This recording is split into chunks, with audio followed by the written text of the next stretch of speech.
Hey, what's up? This is Ricardo at Parts People, and in this video, we'll outline the steps for completing a part replacement on your Dell PC. Visit our website and use this coupon for a 5% off discount.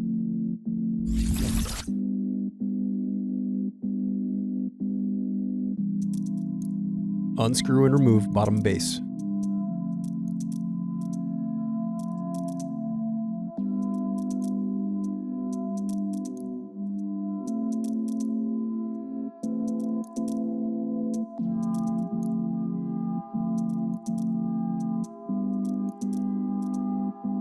Now unscrew and disconnect battery.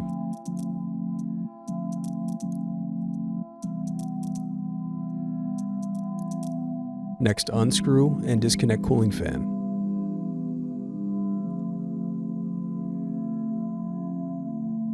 Thanks for watching. Don't forget to like and subscribe if you enjoyed this video. And if you need more, check out this playlist to watch other tutorials for your laptop. You can also click here to find parts for your laptop at partspeople.com.